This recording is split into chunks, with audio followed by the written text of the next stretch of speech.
the coronavirus. We're facing a crisis the likes of which we've never experienced before. You can feel the effects in stock market activity, major sporting event and other event cancellations, your regular trip to the grocery store, and nearly every conversation this week. Hi, Andy here, pastor of the Lamoille Valley Vineyard Church in Hyde Park, Vermont. The threat of the spread of this virus is being felt in a way that's significant. It's different from anything I've ever known. One thing I've noticed about myself is that I tend to underreact when something stressful is introduced to my environment. I get steady, as my wife says, almost to compensate for the anxious reactions of other people around me. The biggest reaction you'll get out of me is maybe to make a joke to lighten the mood. You may be an underreactor like me. On the other hand, other people I know, and this may be you too, tend to overreact to stress. Our anxiety is heightened, and we begin to play out all kinds of imaginary scenarios, most of which are really bad. It's maybe our way of preparing for the worst, we think, by scanning ahead into the future with our imagination to alleviate some of the most tense expectations and avoid the worst kinds of outcomes. Well, regardless of whether we tend to underreact or overreact, it's good to know your own leanings. I don't think it's either good or bad to have one response over the other. I mean, neither response is really right, and we don't have all that much control over our auto response. But we can choose what to do with it next. First of all, we can learn to listen. Your neighbors, coworkers, and family are all experiencing this health crisis too. What if you and I were be the best listeners we can be, giving space to hear their anxieties, their strategies, and yes, their conspiracy theories, giving them a little bit of airtime. And we don't have to agree with them to listen well. Listening and paying attention shows them they're seen, maybe even understood.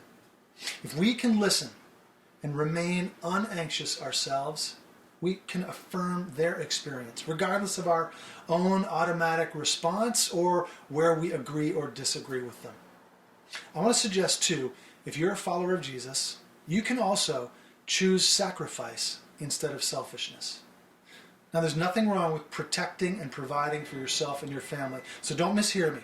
But rather than stockpiling home supplies or grabbing everything you might need should you end up stuck at home, you could decide right now what's reasonable for you and then look to curb your purchasing.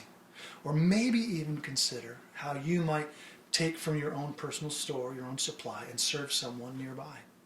The good news of Jesus is that he is a giving, not a taking God. Is there someone likely to become shut in because of their very reasonable health concerns? Anyone with a compromised immune system or who's in the most vulnerable age brackets could be a candidate for you to serve. Now, I'm not a health professional, so I can't speak to the best ways to connect with and serve these folks, especially in a season when we're all being encouraged to practice social distancing. But why don't you ask someone who is a health professional? Be a voice of service and sacrifice right now. It may end up being more than just an antidote to selfishness. It may actually reduce your anxiety to serve. Lastly, as you make the wisest choices you can, and as you rightly follow the directives of the professional health community to avoid large gatherings and all of that, I want to encourage you to recognize the need you have for FaceTime with people. I think there's a universal need in humans, placed there by our Creator, to have relationship and conversation. We're meant to belong to those around us. And as we experience, even temporarily, a bit of isolation, notice how you want to be with others. And when you're ready, when it makes sense to do so health-wise, we will be here as a church community for you to get some FaceTime with. It's part of our identity as a church family that we are a place to belong, no matter where you are in your spiritual journey, no matter what kind of questions you have. This is a safe place for you to belong, to be challenged, and to become who Jesus has been dreaming you would be since before you were born. So we're going to continue to meet in small groups as long as it's advised to do so, and we will share our group's experience online. So please follow all of the recommendations issued by health professionals. But if you've not yet been a part of a group like ours, I want to encourage you to check it out. We'll be meeting in North Hyde Park at 10 a.m. Sundays face-to-face at the fire station meeting room. But online, you can find us at our website, thelvvc.org, or on Facebook at the Lamoille Valley Vineyard Church. Jesus is not made anxious by this crisis, but he does care deeply about you. He wants you to thrive, even in the midst of trouble and fear. If you or someone you love has been affected directly by COVID-19, we'd love to pray for them. Jesus heals, and we're ready to ask him for it. But even if the virus has not made it to you, Jesus wants to be nearer to you today. We believe he's just a word away. You can call on him yourself. But please let us know how we can pray for you right now. We'd love to do it.